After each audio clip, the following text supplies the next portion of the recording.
A graça e a paz, amados, nós estamos hoje fazendo um estudo um pouco diferente. Nós já vimos uma passagem de Jesus conversando com a samaritana, antes Jesus interagindo com Pedro lá no Mar da Galileia. Então, coisas que para você visualizar no texto bíblico é muito interessante, é muito fácil. Agora, quando nós vemos salmos, quando nós vemos parábolas e quando nós vemos pregações, como as cartas de Pedro e Paulo, a ênfase é um pouquinho diferente. A gente tem que dar mais ênfase na palavra mesmo, na frase que está sendo lida. E por isso nós hoje vamos treinar um pouquinho isso e Deus vai nos abençoar muitíssimo. Vamos aprender a extrair da palavra de Deus coisas novas, amém? Em nome de Jesus, vamos abrir o coração para que o Espírito Santo nos ensine, sempre que nós abrirmos a palavra, aprendermos alguma coisa nova. Então vamos orar, que o Espírito Santo nos dê esta graça neste estudo e nós possamos experimentar um avivamento, Pai, a partir da Tua palavra. Ajuda-nos, Senhor Deus, a conhecer mais profundamente aquilo que o Senhor tem para nós. Em nome de Jesus, amém, amém.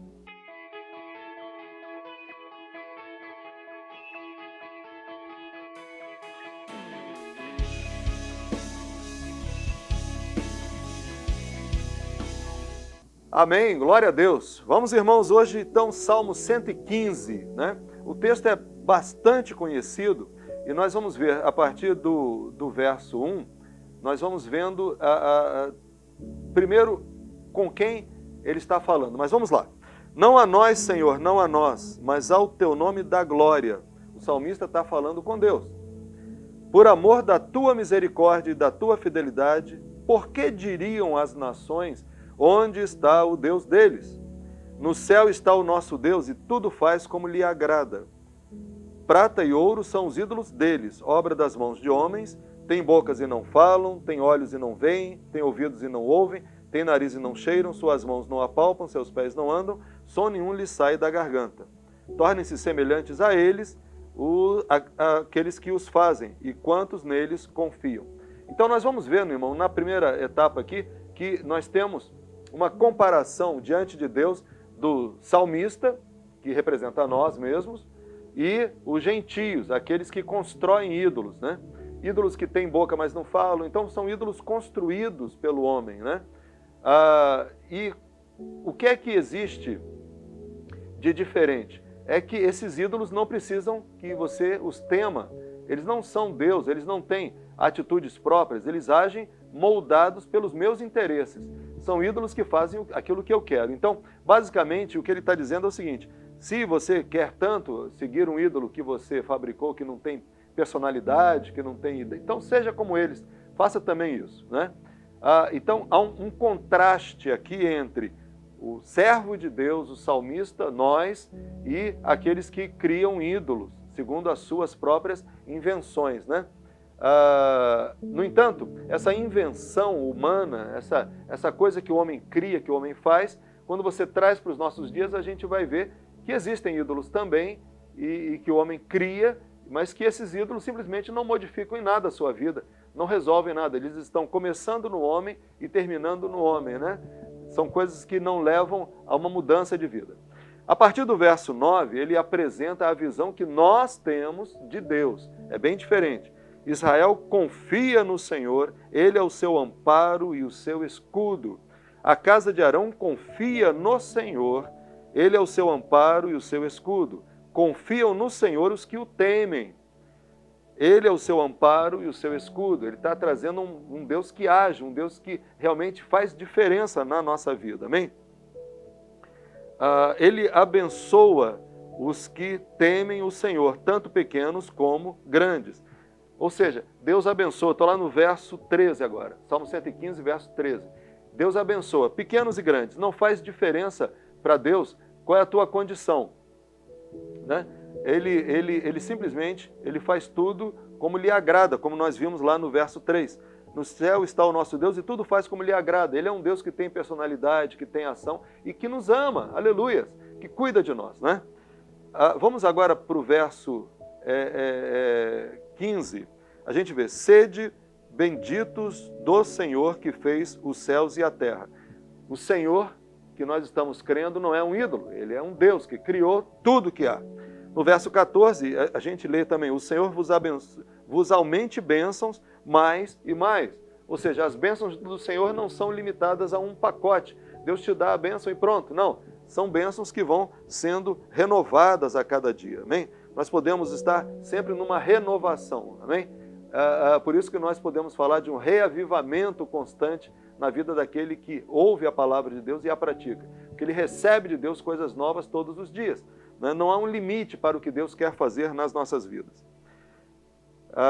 Seguindo aqui, no verso 17, ele fala: os mortos não louvam o Senhor, nem os que descem à região do silêncio. Nós, porém, bendiremos o Senhor desde agora e para sempre. Aleluia. Ou seja, ele termina o Salmo dizendo o seguinte, que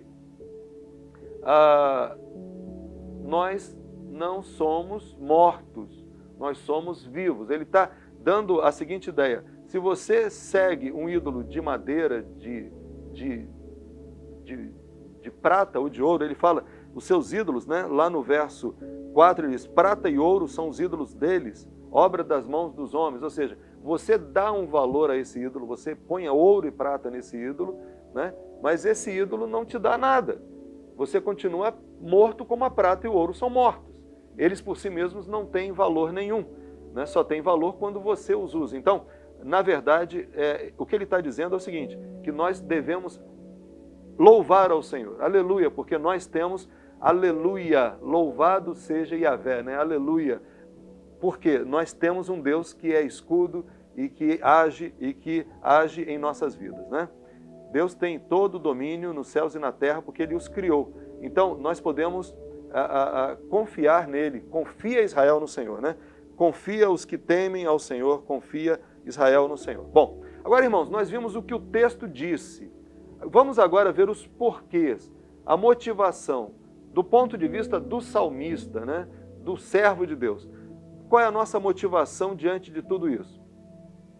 Em primeiro lugar, não a nós, Senhor, não a nós, mas ao teu nome da glória, por amor da tua misericórdia e da tua fidelidade.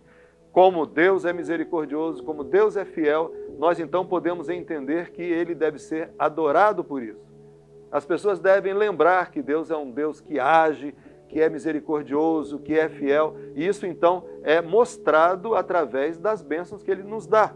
Então, Ele está falando aqui, mostra, Senhor, que o Senhor está em nós, né? Basicamente isso, ou seja, mostra que nós estamos com o Senhor, para que as pessoas saiam da sua tolice e possam enxergar a realidade de um Deus que é vivo, que não é morto, que não é prata e ouro, mas é um Deus que existe de verdade, né? Os homens têm feito os seus deusezinhos conforme o seu coração, a sua vontade, os seus interesses, né? Então, o valor que você tem nos ídolos hoje, na verdade, são valores que o homem quer dar a si próprio, né? A coisa começa no homem, termina no homem e não sai daí, né? O homem não busca nada de realmente quem criou os céus e a terra. Um Deus que é vivo e que faz o que lhe agrada. Ele não busca isso. Bom, então, o que ele quer aqui? Ele quer que Deus se manifeste na sua vida, para que as pessoas descubram que Deus é real, que não é um Deus morto como esse que o mundo segue, né? As pessoas podem seguir uma mídia, podem seguir um ídolo da música ou um ídolo do esporte, ou podem abraçar uma religião que os traga conforto ou que lhes traga... Mas tudo isso aí, irmãos, está começando no homem e terminando no homem. Isso não satisfaz, isso não leva a nada, né? E então nós temos um Deus real e precisamos mostrar isso para as pessoas, né? Nós temos a autoridade de mostrar a presença do Senhor que criou os céus e a terra. No princípio, quando Deus criou o homem, Ele disse que o homem teria domínio sobre tudo que existe. E então, essa aplicação prática para nós é que Deus quer que você exerça essa autoridade de modificar as circunstâncias pelo poder de Deus. Então, vamos imaginar o seguinte, grandes povos que cresceram, vamos fazer uma aplicação prática para os nossos dias. Grandes povos que cresceram muito. A Inglaterra se tornou uma grande potência mundial. Ela era um país miserável. As pessoas bebiam sem parar, viviam da extração de carvão, das minas de carvão. No entanto, um grupo de homens começou a pedir a Deus que mostrasse Deus.